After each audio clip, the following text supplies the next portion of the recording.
Halo semua, salam sejahtera Malaysia. Selamat datang ke channel Fels Lifestyle. Terima kasih kerana terus setia dan bersama di dalam channel ini.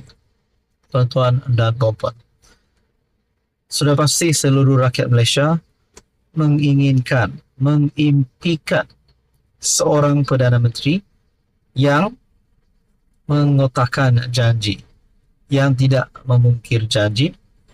Sudah pasti mahu seorang Perdana Menteri yang menjaga kebajikan rakyat Malaysia.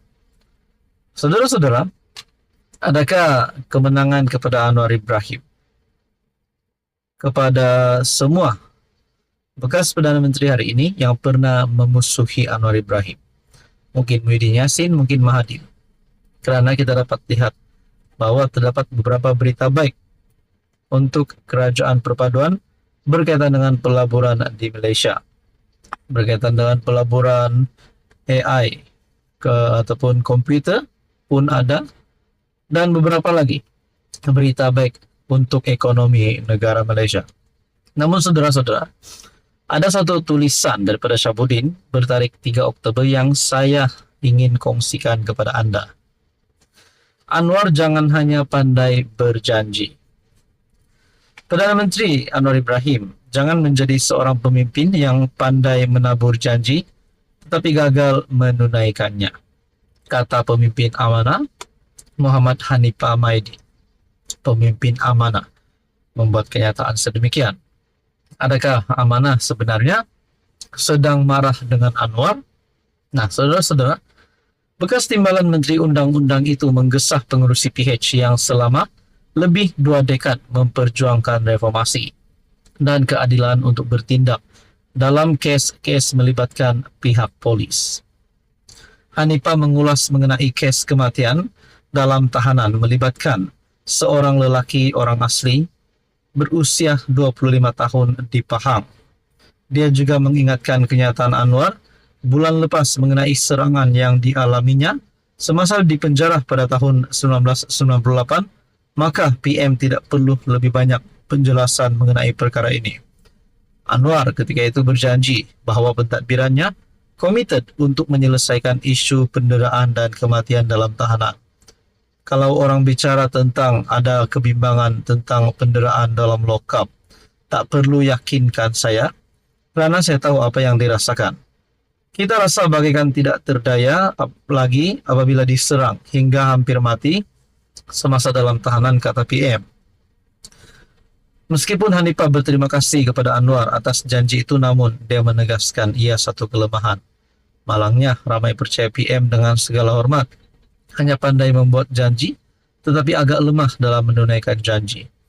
Ya, dia berjalan dan bercakap, tetapi sering sekali dia gagal mengotakkan janji-janji itu. Hanifah menegaskan rakyat Malaysia tidak lagi berminat mendengar janji tetapi mahu melihat pelaksanaannya.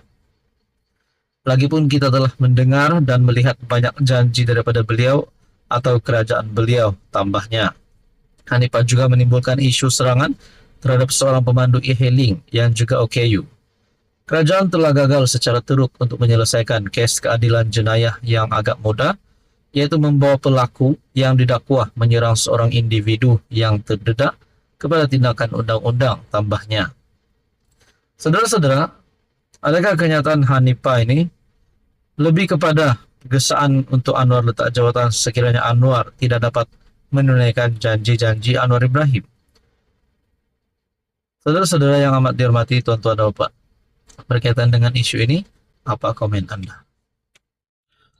Halo semua, salam sejahtera Malaysia. Selamat datang ke channel Fels Lifestyle, tuan-tuan dan puan yang amat dihormati.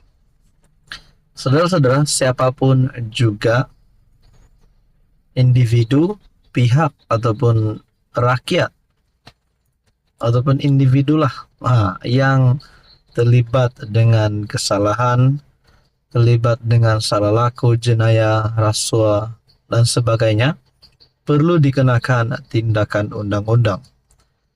Lebih-lebih lagi sekiranya perkara yang melibatkan suap menyuap menteri. Saudara-saudara, ini satu pendedahan yang bagi saya pasti mengejutkan kepimpinan politik di Malaysia, termasuk nama-nama besar di seluruh Malaysia, termasuk Anwar sebagai Perdana Menteri, Muhyiddin Yassin sebagai pengurus CPN, Mahathir sebagai penasihat SG4 ataupun seorang yang pernah memegang jawatan Perdana Menteri, dan khususnya kepada semua yang pernah memegang jawatan menteri. Satu perkongsian daripada Malaysia kini bertarikh 4 Oktober, suap menteri, Tycoon Malaysia dihadap ke Mahkamah Singapura. Nah, saudara-saudara, seorang lagi pemimpin ataupun satu lagi individu yang dihadapkan ke mahkamah. Tycoon Malaysia Ong Beng Seng diseret ke Mahkamah Negara Singapura atas pembabitannya dalam kes mantan Menteri Pengangkutan S. Iswaran. Ong, 78 tahun, berdepan dua pertuduhan, yaitu menghalang proses keadilan dan bersubahat dengan bekas Menteri Pengangkutan Singapura S. Iswaran yang kini dipenjarakan untuk memperolehi hadiah. Menurut laporan Channel News Asia ataupun CNA, Ong yang juga pemilik Hotel Properties Ltd dan pemegang hak perlumbaan Formula 1 Grand Prix Singapura didakwa atas tuduhan rasuah selepas didapati memberi hadiah mewah bernilai AS $300,000 kepada Iswaran yang dijatuhi hukuman penjara semalam. Dua pertuduhan dibacakan di Mahkamah Singapura di bawah Seksyen 165 Kanun Keseksaan yang berkaitan dengan penjawat awam yang memperoleh barang berharga daripada seseorang yang terlibat dalam urusan atau perniagaan dengan penjawat awam itu, manakala Seksyen 204 dalam kurungan Seksyen 204A Kanun Keseksaan merujuk kepada halangan terhadap keadilan.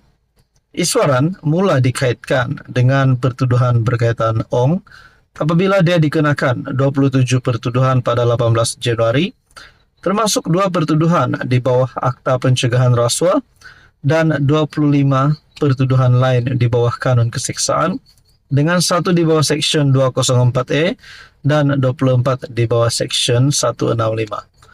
Saudara-saudara, untuk berita sepenuhnya Anda boleh lihat melalui perkongsian daripada Malaysia kini. Suap Menteri Tycoon Malaysia dihadapkan ke mahkamah. Ong Beng Seng diheretkan ke Mahkamah Negara Singapura. Beliau juga berdepan 2 pertuduhan, yaitu menghalang proses keadilan dan bersubahat dengan bekas Menteri Pengangkutan Singapura S. Iswaran. Tuan-tuan, ini pasti satu lagi pendedahan yang mengejutkan kepimpinan politik Malaysia. Apa komen Anda?